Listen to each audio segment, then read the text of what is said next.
Hey everyone, and welcome to another video. And today, as you can see in the title, we are doing another pickups video. Don't really have much to say, just hope you guys enjoy the video. Let's get right into it.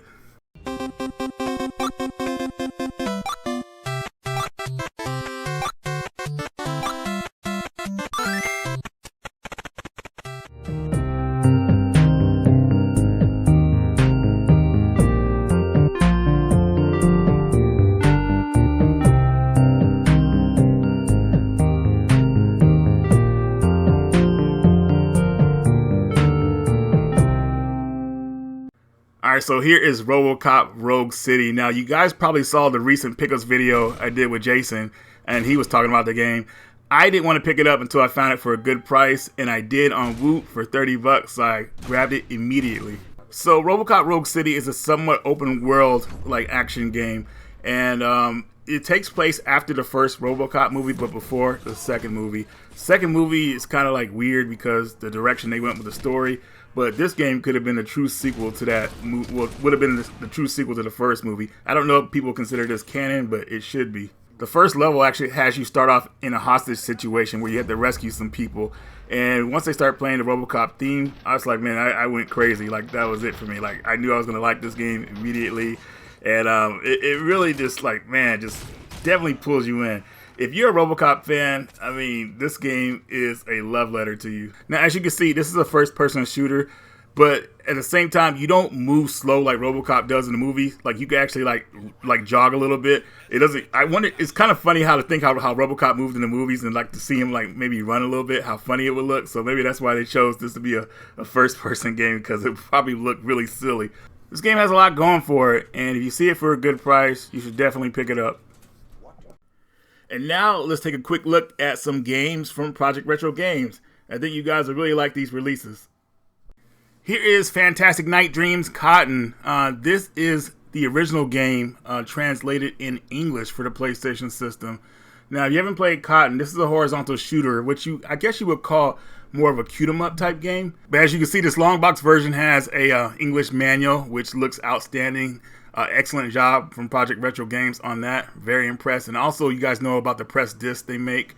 But going into the gameplay, I would say this is definitely a good beginner game for people to get into who like shoot 'em ups, you know. And another thing too, I mean, the game's translated in English, so you can follow the story. Now, I know a lot of people, I always say this, I know a lot of people don't care about story, but I do. And the story is actually pretty funny, so I think a lot of people will enjoy it. Also, for you guys that don't know, Cotton Reboot, which came out a couple years ago, was a remake of this game. So they tried to bring it to a newer audience. But if you want to play the original, definitely try this one out. You won't be let down.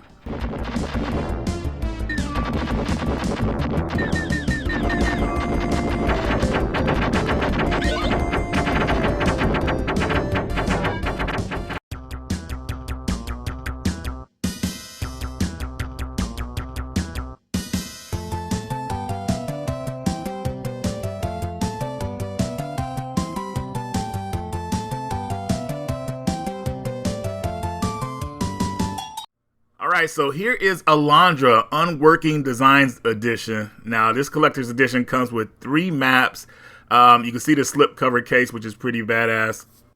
You got 2 art cards here, some really nice art from the game. Here is a art book showing like a lot of characters in the game. Here's 2 postcards, which I thought was pretty cool to see. And of course, you get the soundtrack, which this game has outstanding music. Here's a thick instruction booklet. You guys know I like those. And then here is the game. Now, what's unworked in this game, I can't remember everything, but pretty much they made the game harder for America. So a lot of changes were unnecessary. So these fixes like take that away and make the game a lot more playable. I remember this game being very difficult when I played it years ago, and sometimes it was way too hard. Like, enemy stats were weird.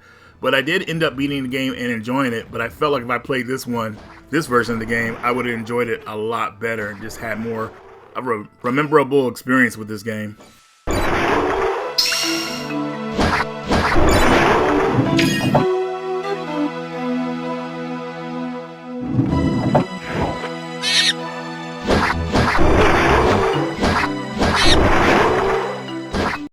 Now here is Gran Turismo 2 Plus Edition. Now this from what I was told, has extra cars and extra modes that weren't included in the original game. It's kind of like, I guess you would say, a director's cut of the game, kind of like what people think the game should have been.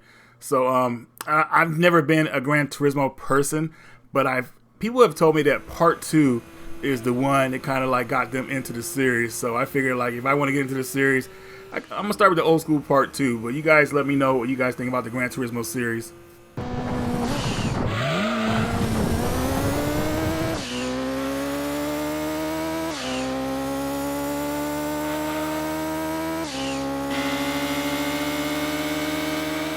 You haven't heard of the GG Retro Box? They are pretty much a retro nostalgia. You buy mystery boxes from them, and you always get good surprises. Now, the prices vary, but on your first purchase, you'll get 15% off with my discount code. I feel like where my collection is at right now is always hard to impress me, but GG Retro Box doesn't let down. And this is a good way for somebody who's like new into collecting to start their collection. These mystery boxes are on point, and I definitely think a lot of you guys will like them. So make sure you guys hop on this deal of these mystery boxes. My code, do not forget it, it's in the description. And also remember, guys, GG Retro Box is a treasure trove of retro nostalgia. Definitely don't miss out.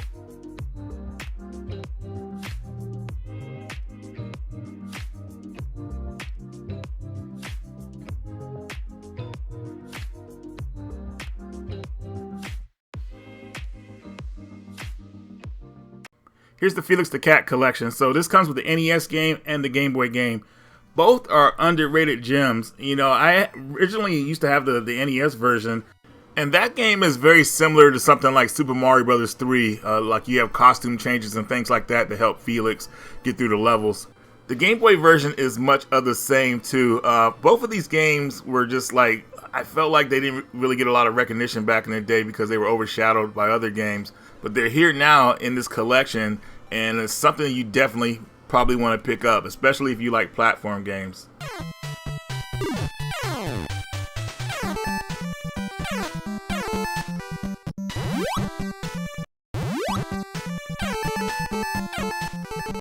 Alright, so here's Rocket Knight Adventures Resparked. This is the Comic-Con edition. And this comes with all 3 games of the original games for the Switch.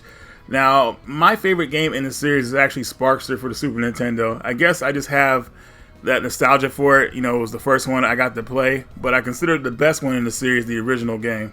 Here's a funny story. When I played this game as a kid, I could never get past the Axel fight where he's in the robot. It's like a Rock'em Sock'em robot fight. That fight was so weird for me. But I want to say around 10 years ago, I actually finally beat it. And I went crazy finally beating that boss after so many years. But if you haven't played any of these series, they are action platform games where you have a rocket pack. And you kind of like dash, do attacks across the screen against your enemies, fly to certain areas, things like that.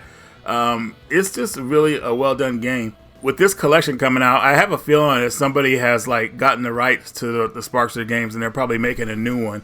Hopefully that's the case, but I feel like that's what's happening here. Or I guess Konami just wanted to cash in, who knows. But if you guys haven't played any of these games, you owe it to yourself to get this collection. It's definitely worth it.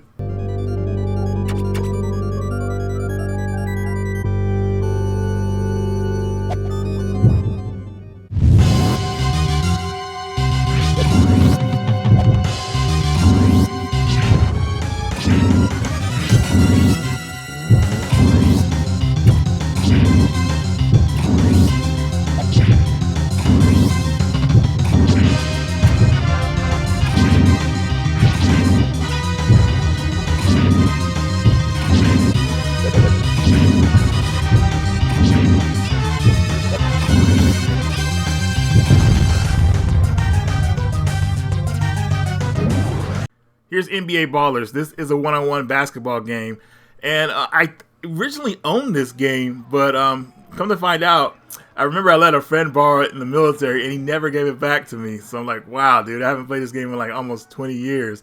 But anyways, this is a pretty fun game, and going back to it, I really enjoyed it. You know, it kind of like reminds you of NBA Jam in a way, but you're playing half court, so thankfully you don't have to run it back and forth. But there's definitely one of those games that they were experimenting with. You know, like one-on-one basketball just wasn't like, these type of games weren't being made anymore. Like the last game I remember made like that was, I think it was Jordan versus Bird. If any of you guys are old enough to remember that one.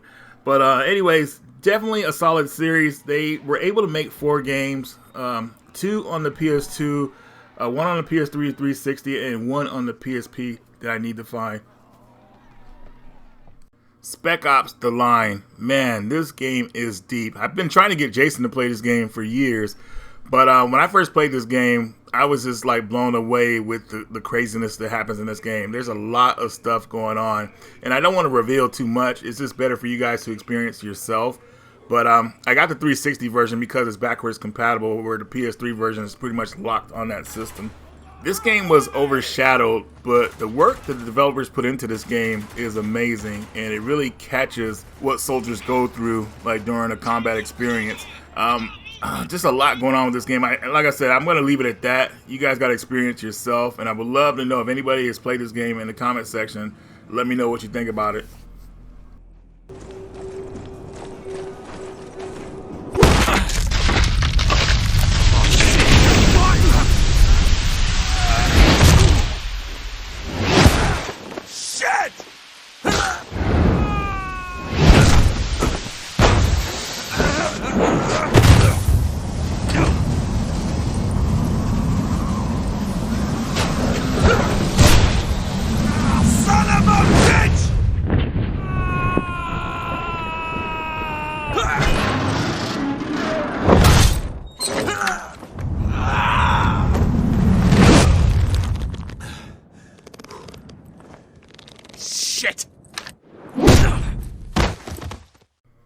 Here's Vagante for the PS4. So I've had a press kit for this game for almost, I want to say, a little over a year and a half now, and I never got to try the game out until now. It went on sale on Woot for like 15 bucks. Now, this press kit came with a shirt, some kind of bag, a button, and a sticker. Pretty cool. But going into the game, I'm still in the beginning stages, but what this game is known for is its online playability with other people. So this is like a roguelike game that you can play with other people online, which I think is going to really be its best part about it. I don't know too much else about it besides that. You know, I am still trying to get into this game. I couldn't really find too many people online, unfortunately, but hopefully that'll change in the future. But anyways, guys, if you played Vagante, let me know your opinion about it.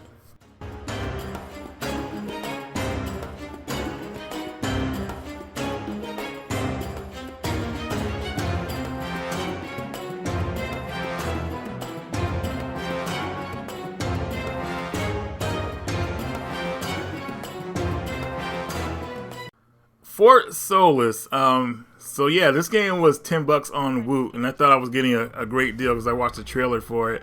And when I played this game, I was like, dude, no way, because the game looks great, but the way you walk around, it's just like you're trotting around, and it's just like so annoying. Like, you can't, there's no fast movement, you know, things go very slow. It's more of like a cinematic experience. You know, this game actually should have been a movie instead.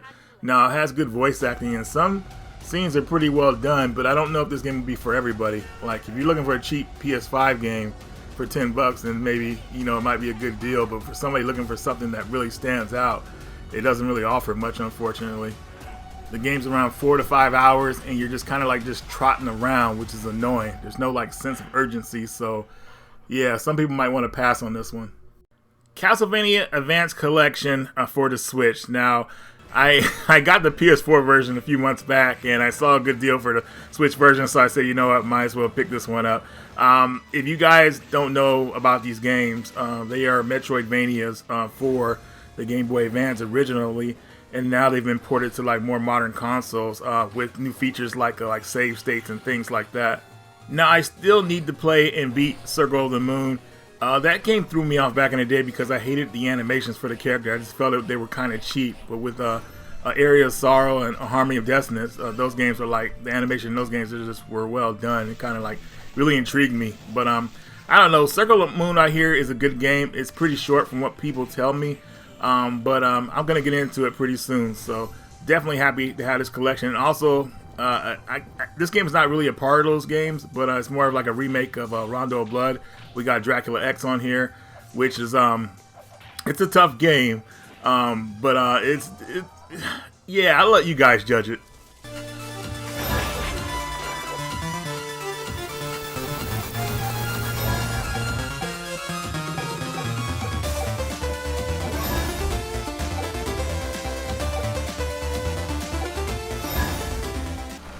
here is Shinorubi. This is a vertical shoot 'em up game, and this one kind of blew me away because I wasn't expecting like how vividly wild this game is.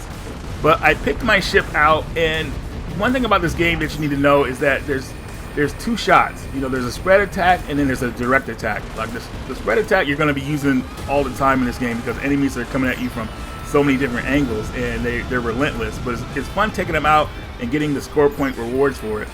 Now, though the game looks great, you know, sometimes I feel like some of the enemies could kind of blend in. You can't really see everything on the screen unless you're really like looking hard sometimes. Maybe that's just the first couple of levels for me. I don't know. I haven't finished the game all the way through yet, but the first couple of levels seem like some things kind of blended in too much. But other than that, this game is great. And I know a lot of you physical collectors, you know, like when it comes to shoot 'em ups, I feel like we're lucky to get them in physical format. So this is definitely one of the games that's worth having a physical for. Definitely check it out.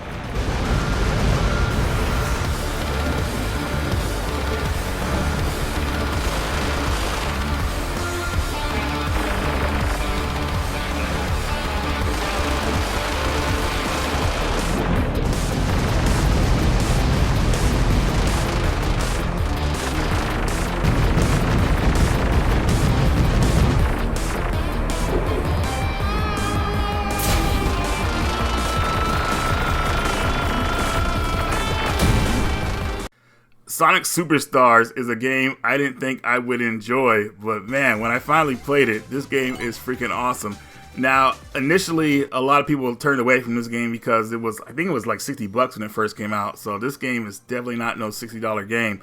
It should have been maybe 40 at the most, but yeah, way less than what it came out for. But anyways, this is a 4-player Sonic game. Now, you don't have to play 4 players at the same time, but it's capable of doing that, which is pretty badass. It's got like a original Sonic game vibe and also like a Sonic Adventure vibe all in one, I would say. Definitely give this one a chance if you can find it for the right price.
Alright, so here is a unboxing of Flashback 2.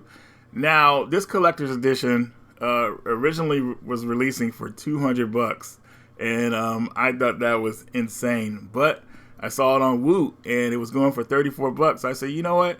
I'll take a look at it now. And it comes with some cool stuff, but it's definitely not worth 200 bucks, man. They were trying to rip people off.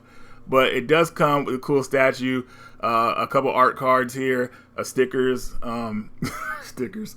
It comes with a code for the first game. No soundtrack, unfortunately. And, you know, these type of collector's editions, they have to come with a soundtrack. But here's everything that comes with it. I like the steel case. I think that was pretty cool. But other than that, I haven't really heard too many good things about this game, you know, and I felt like it was just safe because it comes with the first game at least, which is classic. But Flashback 2, I think they were just kind of like maybe trying to use a name to cash in on the IP or whatever like that. So it probably doesn't hold up to the first two games. Obviously, you guys know the first game was Flashback, and the second game on the PlayStation was Fade to Black, which is an excellent sequel in its own right. But maybe I'm wrong about Flashback 2. Maybe it's a solid game. I'll let you guys know in the future because I haven't really started it yet. But I'm hoping that the reviews were wrong about it. Maybe it is a good sequel or just a good game in general. Super Alloy Ranger. So this game was actually going to be in my last pickups video, but for some reason Amazon, they messed up the delivery, so I got it a bit later. But as you can see, the game has that pixel art we love. And it reminds me, well, depending on what character you pick, like one character feels like makes the game feel like a running gun.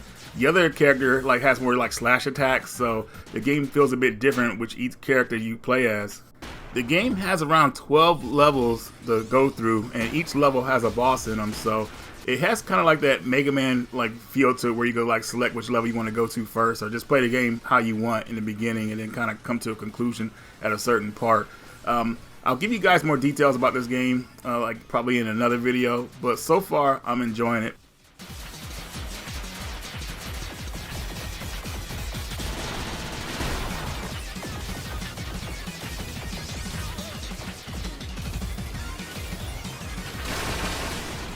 I finally completed the Shantae Collection on the PS4. The last one I needed was the original Shantae. And I gotta say, now that I have that one on the PS4, it's weird to play on the system. You know, the game was definitely meant to be played on portables. I wish there was some kind of upgrade to kind of make it like really, well, I don't know, man. Just make it worth playing on the PS4, I would say. But either way, I'm just happy to have all the games on one system. At least all the games so far. You know, I'm pretty sure they're working on that sequel. I think it's called Risky. I can't remember what it's called. But there's a Game Boy one that was lost for a while, but now they're remaking it. Well, it's actually done. And first it's going to be released on the Game Boy Advance, and then of course I'm pretty sure it'll be released on the modern consoles. But anyways, guys, let me know what you think of the Shantae series. It's really highly regarded, and a lot of people like it. So yeah, let them know your opinions about it.